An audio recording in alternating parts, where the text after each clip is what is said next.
My fellow Amazonians, dear citizens of our homeland, in the past days we lost two bright soldiers in the state of Mezam. We are grateful for their sacrifices and we will remain indebted for what they have done to our country. I also want to wish our Muslim population a wonderful day tomorrow as they begin their fasting. They have a religion that preaches peace, the virtues of justice and tolerance. And I will hope that all Muslims across the territory of Amazonia will invoke these virtues to protect peace, justice, and tolerance in Amazonia, and will work with us to ensure that we can defeat the tyranny of injustice and usurpation in our homeland. We are one people. We have different cultures. We believe in one God. And I know that the spirit of tolerance amongst us is going to guide us through this journey and help us build a society that respects every religion, every creed and value. The Amazonian spirit is going to reign supreme. I am out tonight to speak to you about the outcome of the political charade that Cameroon conducted in NGARBUH. Amazonians, we must never be fooled again.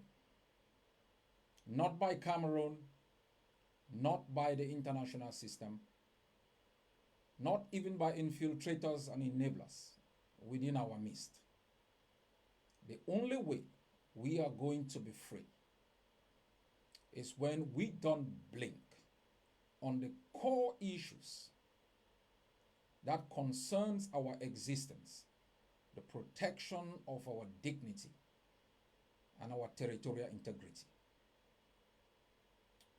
At the beginning, we made it clear to the international system that Amazonians are an endangered people and that there is the necessity to invoke the responsibility to protect the lives of Amazonians. Independence without the right to life means nothing. The world has failed us.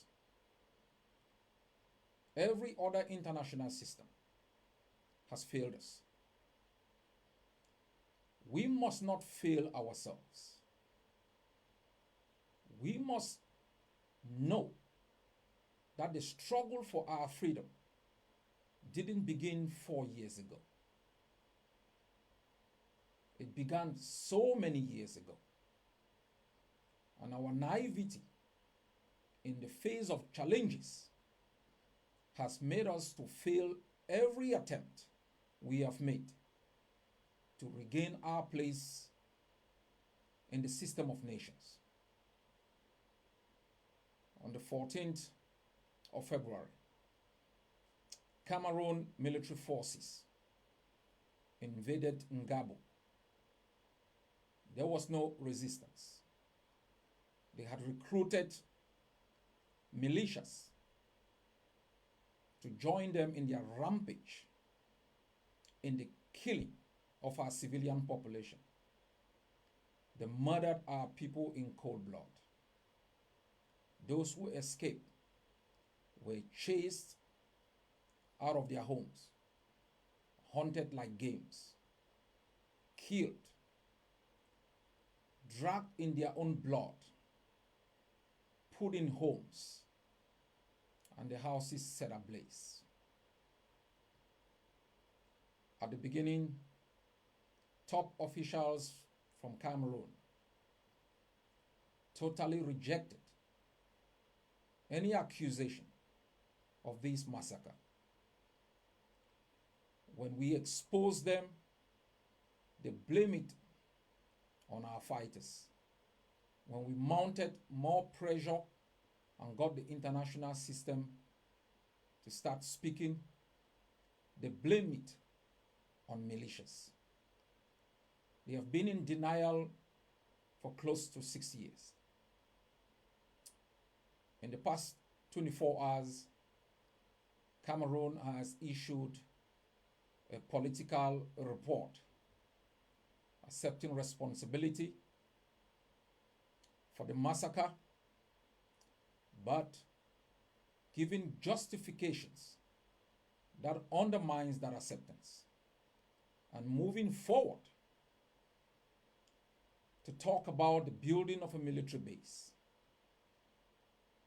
so that it can continue with impunity, so it can continue with its policy of occupation. My fellow people, you must be reminded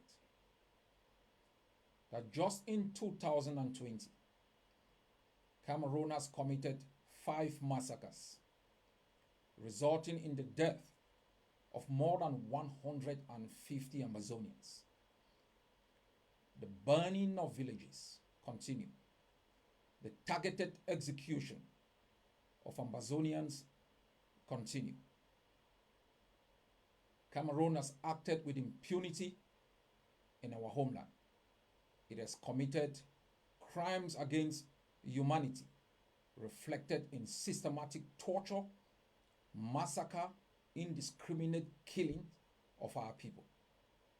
It has committed war crimes, reflected in the burning of hundreds and hundreds of homes and villages, and the summary execution of captured fighters. Cameroon continues to commit the crime of genocide, as reflected in the Genocide Convention, with the aim of eliminating Amazonians fully or partially using physical means. All these crimes are not crimes that the world or Amazonians will allow Cameroon to investigate. Cameroon has fooled the world many times. I want you to recall that when Cameroon committed the NGARBUH massacre, different countries and institutions, reputable human rights organizations, asked for a fact-finding mission to investigate these crimes, bring the perpetrators to justice. Cameroon immediately, after all denials, issued a presidential decree setting up a political facade called a committee to investigate these crimes.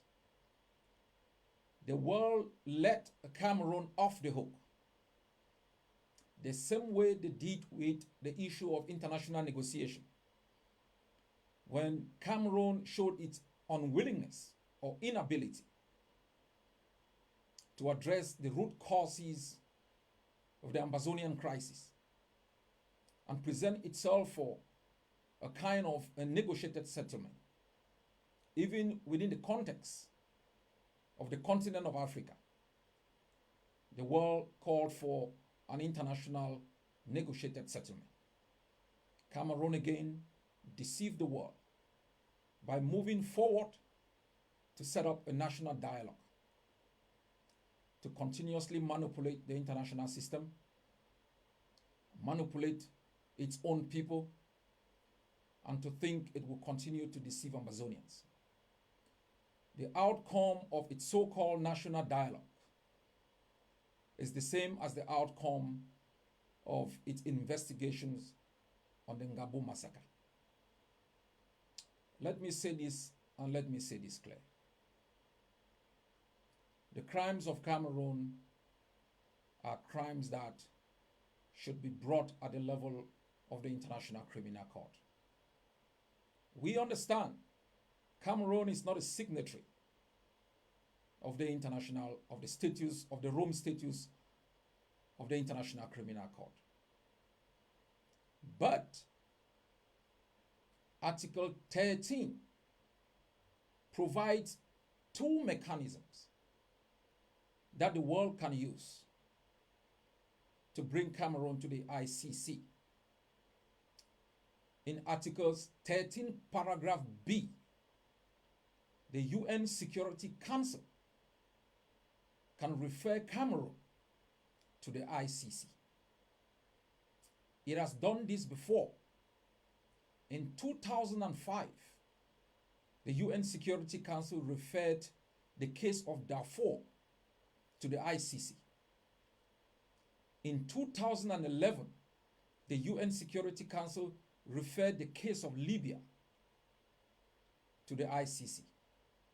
It can still invoke Articles 13, paragraph B to refer Cameroon to the ICC for crimes that are inconsistent with the statutes of the ICC. These crimes against humanity, war crimes, and the crimes of genocide. Cameroon, the international system, can also invoke Articles 13, paragraph C to have the prosecutor of the ICC investigate the crimes that Cameroon is being committed. We are not rewriting the books because the prosecutor has done this before. In the aftermath of the elections in Kenya, the post-electoral violence were determined to have reached the threshold that could be dealt with by the ICC. The ICC prosecutor invoked Article 13, paragraph C, as stipulated within Articles 15, to begin investigations in Kenya to determine if the case could reach the trial chambers. We also know, and Amazonians must take note, that in the case of Myanmar, in the killings of Rohingyas, the prosecutor invoked Articles 13, paragraph C to investigate the deportation of Rohingyas by Myanmar into Bangladesh. Despite the fact that Myanmar is not a signatory to the Rome Statutes, Bangladesh is a signatory, and the ICC could determine that because Rohingyas have been deported into a country that is a signatory of the ICC, the prosecutor could invoke Articles 13, paragraph C to begin investigation of the crimes of deportation. We should note that Cameroon, through its actions, the governor called for the evacuation of 16 villages in the state of Mani. That led to thousands of Amazonians moving into Nigeria. Its brutality within our homeland also led deliberately to thousands of Amazonians moving into Nigeria. Although Nigeria has not ratified the treaty, it has submitted a protocol showing its intention and under the status of the ICC, Nigeria can be considered as a country that can be brought to the ICC. And so with respect to the case of the Rohingyas and Bangladesh, the ICC prosecutor can begin investigation of the crimes committed by Cameroon in Amazonia. My fellow people, they have denied us protection, to invoke the principle of the responsibility to protect. They've denied us protection, to invoke the spirit of the 2002 Kofi Annan protection of civilian principle. They've denied us the possibility of even investigating the crimes committed by Cameroon. We are not talking about the crimes that Cameroon has committed for the past 57 years, which are well documented. by Professor Carson Anyangwe in his 2004 deposition at the African Commission on Human and People's Rights, which the Commission determined in 2006 that Cameroon had committed crimes. They've denied us all of these possibilities of redress. The world didn't speak and ask for a fact-finding mission simply because they love justice. It's because you, the Amazonian people, rose up to invoke the responsibility to protect, to defend yourselves, your lives, and your villages. The world has not asked for international fact-finding mission because they think our life is valuable. It is simply because you have been able to internationalize our struggle through invoking the right to self-defense, international mobilization, educating the international system. Let the world know that in the aftermath of World War II, basic principles enshrined in major constitution, including the German Constitution, in its Article 16A, talked about the protection of human dignity. In the aftermath of World War II, following the Holocaust, the world made a solemn pledge to protect the dignity of all people. In the aftermath of the crimes of genocide committed in Rwanda, the world said never again and enshrined the principle of the responsibility to protect. In the aftermath of Darfur, the world said all those who commit crimes against humanity, war crimes and the crime of genocide, will be held accountable. We are not only asking Cameroon, we are not only saying Cameroon should be investigated. I know the world has always said our people have committed some crimes, which we know. No crime has been committed that reaches the threshold of the crime of genocide, crimes against humanity, or war crimes. We have announced in the past days the Code of Justice of Amazonia that will give the domestic jurisdiction of Amazonia the opportunity to investigate massacres, any crime, crimes of kidnapping, crimes of extortion, crimes of embezzlement, which will have the highest penalty, and crimes of ordering, instrumentalizing, of fostering tribalism, crimes of hate, and crimes of deliberate murder of Amazonian fighters. We as Amazonian people are ready to take that responsibility. The world must take its responsibility in the face of international crimes committed against our people. Fellow citizens, you must be focused on the defense of our people. As I said a couple of weeks ago, our strategy has been revised to inject a major factor that takes into consideration the protection of our civilian population. And I can say with certainty, we have made huge progress in ensuring that our soldiers begin to develop the capabilities to protect our villages. You can count on our leadership, our collective leadership as a people, our sense of direction as individuals, our sense of accountability as leaders. You shall never be betrayed.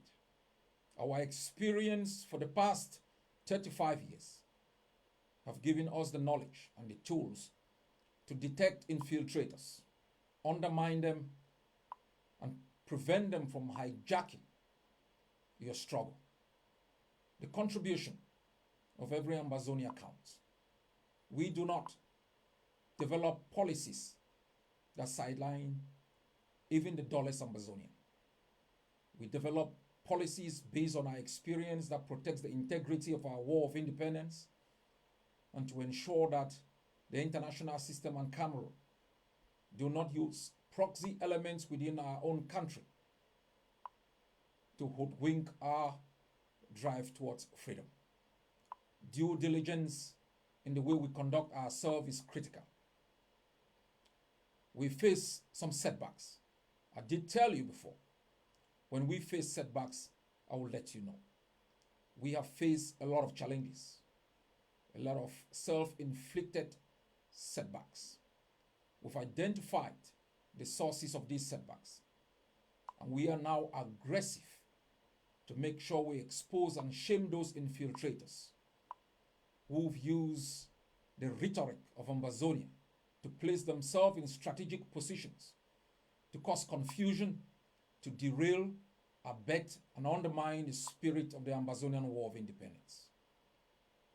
My people, you must trust in our instinct. If you doubt a policy, you can make a reference to decisions we have made in the past. You will be able to understand that we make decisions after careful examinations of the facts established through investigations. We review them going forward. We are now able to determine that we have made the best decisions as far as protecting our independence, the defense of our people, the projection of the integrity of our war of independence, and to show the world that we are a people ready from day one to take over the governance of our country. You can be rest assured that we will not blink until the last forces of the occupier walk out of our country. For now, we demand justice, the protection of our people. If the world faces us, we are ready to present ourselves to the battlefield of the Ambazonian Revolution. God bless you all, and good night.